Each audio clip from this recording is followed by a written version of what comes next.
Hari ini kita mengadakan sesuai dengan jadwal yang tadi disampaikan, monitoring, evaluasi dana desa 1 dan monitoring evaluasi pajak bumi dan bangunan PBB bulan bertahap 1 sesuai dengan kemarin kita baru rapat dengan Pak Dispenda.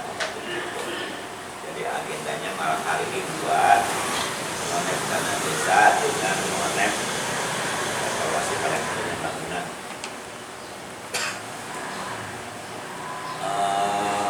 Yang saya hormati Pak Bu Syarah Wetan beserta perangkat desanya, kedatangan kami tim ada dari kecamatan selaku tim verifikasi validasi dana desa 1 yang setiap saatnya menandatangani setiap kali usulan pencairan dana desa. Tahun ini tadi Pak Bu bilang ada acara apa, kaget, karena sebetulnya monep dana desa itu sudah berlaku 2 tahun dari tahun 2023. Hanya Kecamatan Babakan salah satu camatnya 2 tahun sebelumnya itu lebih percaya sama desa. Artinya, beres dulu, wis, Pak Imron beres dulu, wis, kabeh, wis, Pak Uwis, wis, percaya. Kepercayaan itu saya lakukan kemarin 2 tahun sebelumnya karena tadi saya yakin juga pasti tidak akan. Tetapi kami dari kecamatan mendapat teguran karena dalam pergub itu tim kecamatan selaku camat dan juga timnya tadi saya kasih ekor yang juga pendamping desa selaku yang akan menandatangani setiap kali usulan rekomendasi pencairan itu ada kewajiban moral dalam pergub itu seyogianya itu dari tahun 2023 itu harus turun ke lapangan mengecek langsung di desanya, jadi seolah-olah seperti audit mini. Karena kami juga mendapat beban dari inspektorat, manakala ada audit nanti yang akan dipegang adalah monep di kecamatan ini seperti apa, manakala ada temuannya banyak, kecamatannya belum turun ke lapangan, nanti kami yang kena. Kalau dana desa 1 mau diajukan dana desa 2, ya beresi dikit dana desa 1-nya, jangan kok di ujung dari satu akhir tahun kok nembe kalang kabur satu liang sebetulnya di Batu malam. Ya Pak Ulis, sebetulnya kami tuh males sebetulnya Pak kayak gini tuh, karena tadi kenapa malesnya? Image-nya nanti aduh kecamatan tahu itu 65 nyali perokok. Kalau selama ini hanya di atas kertas, hanya kepercayaan saja. Nah, Pak Ulis dan Pak punya wis Pak Camat.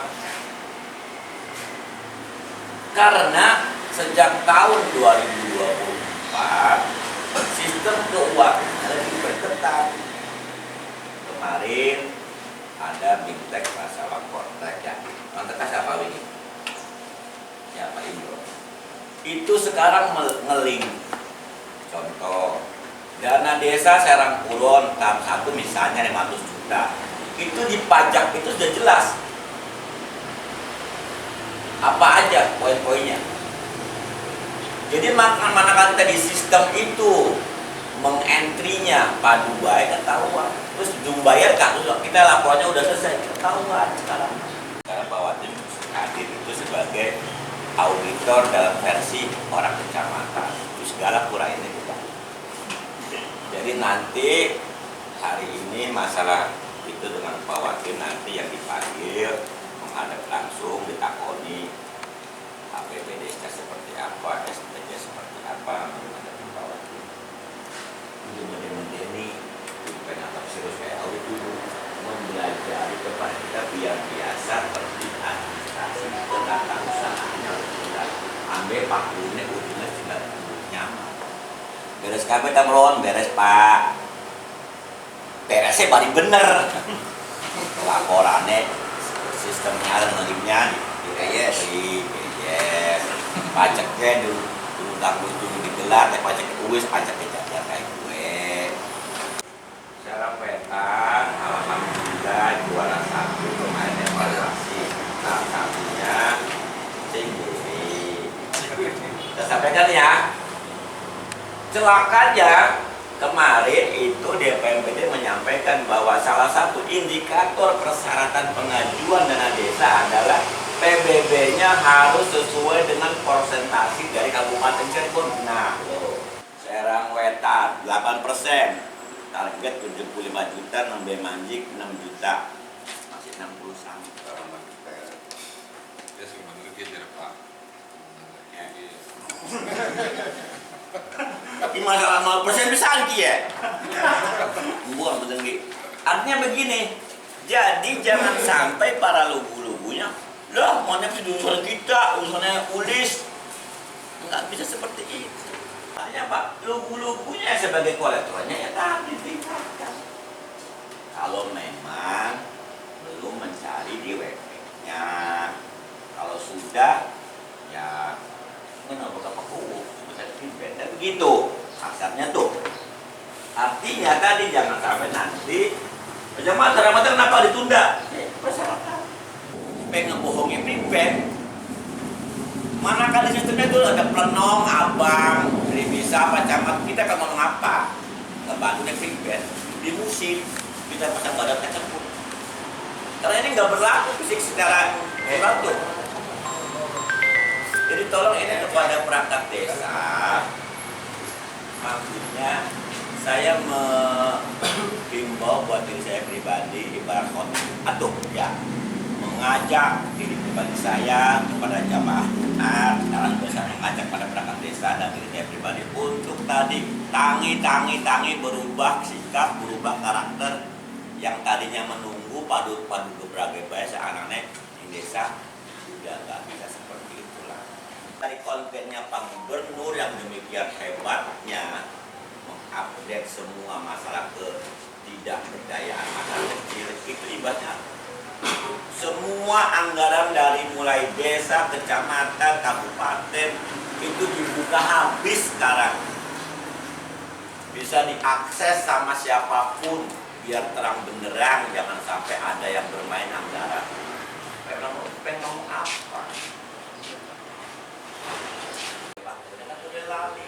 Laporan aja sampai kejadian nih blok Serang Wetan, nih blok Endi, blok Loro, kejadian bongkar jombo belu-belu di Wetan, berbagai rubuh kontennya di KTM tembus karena saya Pak Kuwo, kecamatannya Bapak, Bupati Cirebon buat Bapak itu kalau kedinginan nanti ujung-ujungnya ya tadi semua Cirebon pada kayak gue. Dan kejadian kemarin kan, yang nyawer di kelas malam. Ibaratnya Pak Ban Prope ditahan dikit, dudukune baik, habis ke Cirebon ditahan. Balas dengan tadi konten positif kegiatan di desa. Pak Kuwo bikin apa pendinai per blognya, bikin websitenya ditampilkan di Facebooknya, website desa lah. Pak Kuwo lagi nyebok di wong tua di foto. Pak punya tema, Pak Lubune lagi nyanter wong pengen lahiran, pengen lahiran di foto gitu. Untuk mengkanter bahwa memang dia tidak tidur dengan dibukanya tadi saya bilang anggaran udah betul-betul. Sekarang yang bisa memfilter, menyaring siapa yang mengasuh orang baik atau semua kan bisa disaring. Bisa jadi orang yang mengalir tidak baik, ya kan? Oh, ini sakit gitu. Secara wetan berarti audikan anggaran bagus tapi mesti dibelang muncul nih nanti muter setiap hari tuh para lugu ya kan Pak Kuwo ini nanti kita mendata ke rumah tidak layak huni manjingkan sistem website manjingkan pirang hadus pirang jadi ada datanya tinggal kalau butuh klik di situ aja.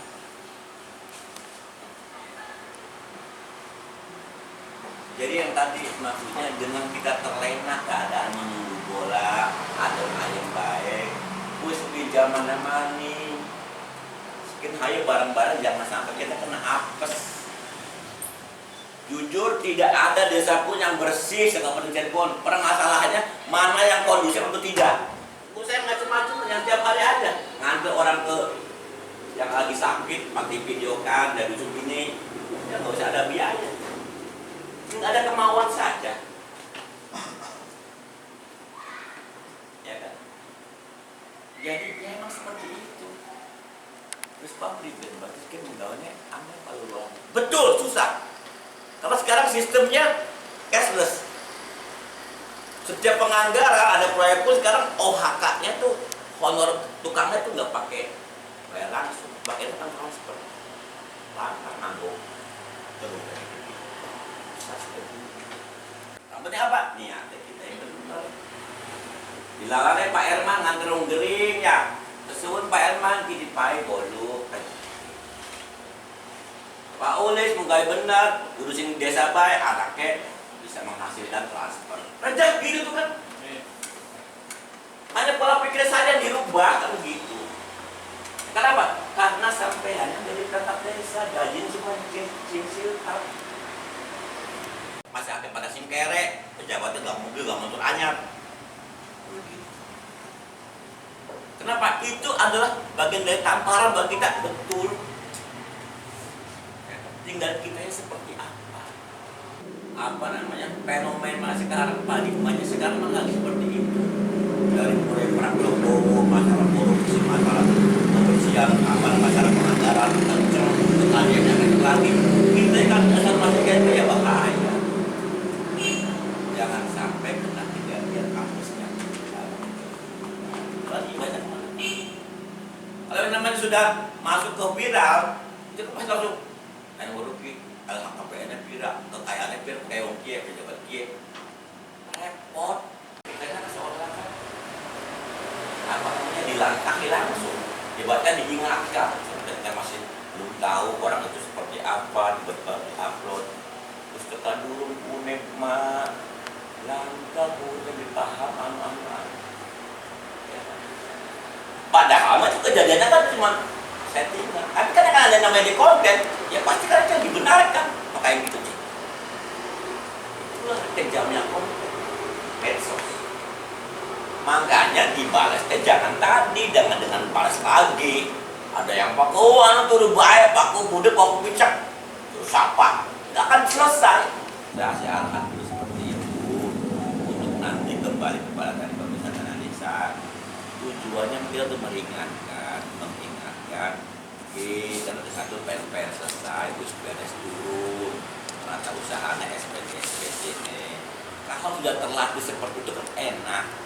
Manakala audit kah, ada dari BPK kah, BPKP kah, kan tidak kaget. Karena kan tujuannya orang kan akan lebih baik. Gitu. Ibaratnya kalau kita naik kendaraan punya SIM, ada STNK, ada SIM-nya, tetap mungkin anak polisi apa, yang anak kan seperti itu. Kita melaksanakan kegiatan di satu manakala semua sesuai dengan aturan kan enak. Terbiasa sih udah biasa seperti itu lah.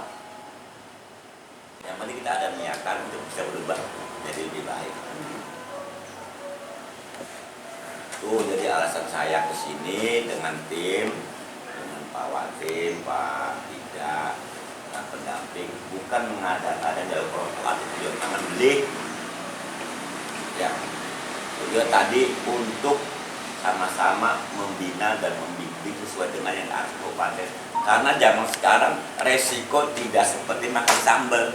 Bisa jadi engkau mertune, engkau muncule